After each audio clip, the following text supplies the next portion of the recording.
This is Brett Johnson, board member with Employment for Seniors. And I'm Carol Ventresca, Executive Director of Employment for Seniors. Thanks for listening to this podcast of the Successful Encore Career, presented by Employment for Seniors, the premier resource linking mature adults with employment opportunities in Central Ohio. In this episode, Carol's going to be covering job fairs, why job fairs are so important for your job search. That's right, Brett. There's so many times that a job seeker thinks that a job fair is a waste of their time, when in actuality, it is a really significant piece of a job search process. Sounds great. Let's find out what makes a successful Encore career.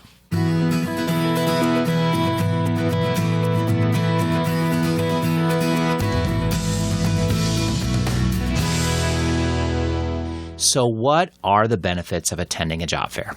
Individuals think it's a waste of their time, but then they also complain that when they're doing applications, those online applications go into cyberspace and they don't get an opportunity to talk to somebody. Well, guess what? At a job fair, you are doing face-to-face meetings with employers. Think of job fairs as a series of mini interviews. So the benefits are you're actually meeting these folks face-to-face. You can make a wonderful first-time good impression with a recruiter. So then you're also expanding your network. You are meeting all of these people that you would never have had an opportunity to talk with. You're also learning about companies that you may never have heard of before. None of us know all of the companies that are in Central Ohio. This is a great way to find out who's out there and what's new going on. But also, you're learning about companies that you may have thought you knew who they are and what they do, but in actuality, their companies move, they change, they grow. You want to know if there's an opportunity for you in the company. For the most part, from what I've seen, most job fairs are advertised, and you pretty much know who's going to be at the job fair, so you can do a lot of work up front. Absolutely. The most important thing you really want to know is, what are my goals? What am I looking for? What type of job am I looking for? You really want to be focused. The absolute worst thing you can do is when an employer says, "What do you want to do?" Your answer to them is, "I'll do anything." That's not what they want to hear. They want to know who you are, what you've done in the past. So you want to make sure that you have clarified the goals for yourself and you know, do you want part-time? Do you want full-time? Are you looking for anything in particular? You want to have your 60-second commercial about yourself so that you can easily talk to all of these strangers. You have to have a resume that is perfect and powerful. You want to make sure that you are giving them, the employers, the best look at what you have done. And you can do all of this research about the employers themselves ahead of time also. As you mentioned, there's always information out there. A list of employers are almost always posted. Go into their websites, see who they are, what they do, what jobs do they have posted. One of the biggest mistakes that someone will make is to think that the recruiter is going to be there for every possible job open, when in actuality, that recruiter may be only looking for one or two positions, and that company could have 10, 12, maybe 20 positions open. So you want to do all of the research on each of the companies that you're interested in. Days come, tips for the day. Dress appropriately. You have to dress for success. Arrive early. Don't come at the last minute. The employers are tired, and chances are pretty good you're going to miss some folks.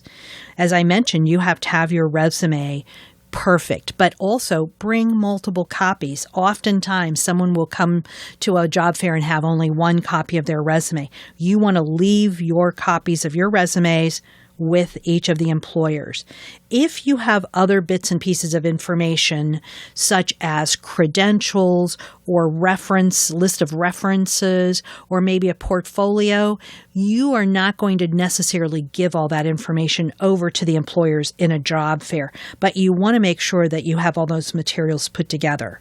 Bring a notebook so that you can write notes, bring a pen or pencil, and you also, if you have your own little business card, bring your business cards with you.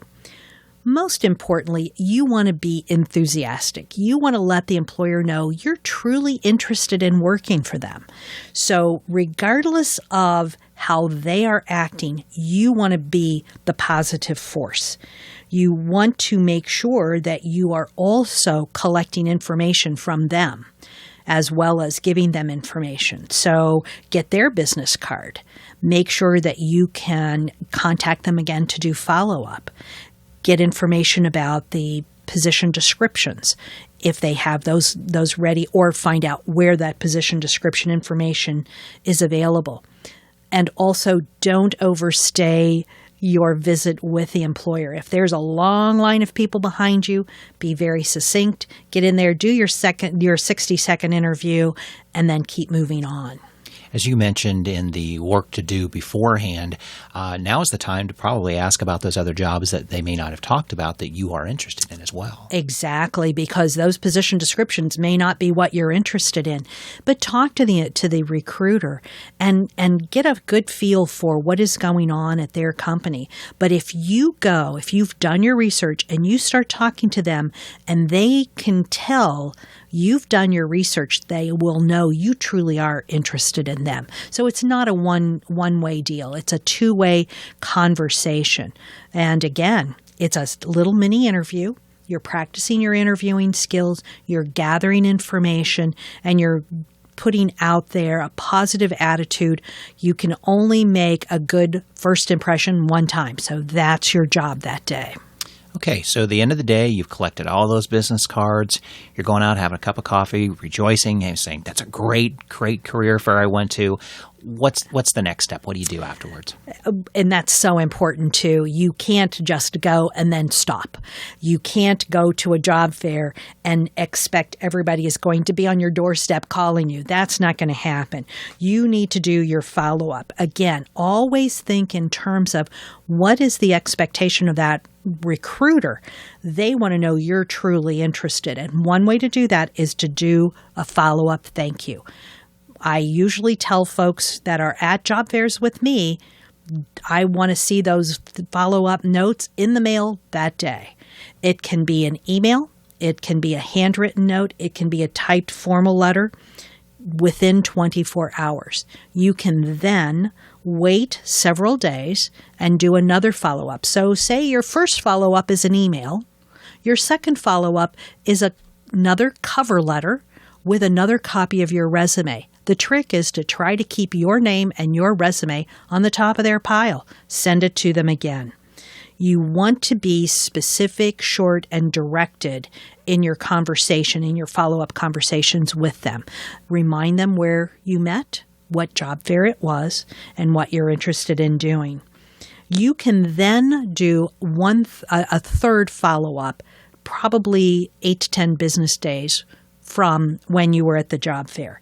After that, then it's probably too much. So 2 to 3 follow-up times, it works. If the employer told you to do an online application, make sure you did that. If they told you to take an assessment, make sure you've done that. Follow up and let them know in the follow-up that you have completed those steps. You really want to make sure that you are contacting all the employers you talk to, but particularly the employers that you're really targeting that you would like to work for.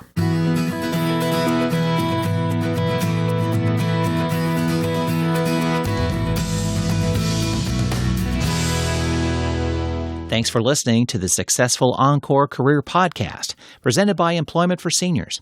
This podcast is available on our website, employseniors.org, as well as iTunes or your preferred podcast player. If you like what you've heard, consider donating to Employment for Seniors to help us defray the cost of producing the podcast. Go to employseniors.org and click on the Donate Now button. Any amount is appreciated, and we'll make sure we thank you for your support in an upcoming podcast episode. Employment for Seniors is the premier resource linking mature adults with employment opportunities. If you're 50 years of age or older, living in Central Ohio, we're here to help you find employment. If you're a Central Ohio employer, our mature, talented, skilled, and dependable job seekers will provide significant value to your organization. Follow us on LinkedIn, Facebook, and Twitter. If you have a topic or interview idea, let us know. send us an email at podcast@employseniors.org.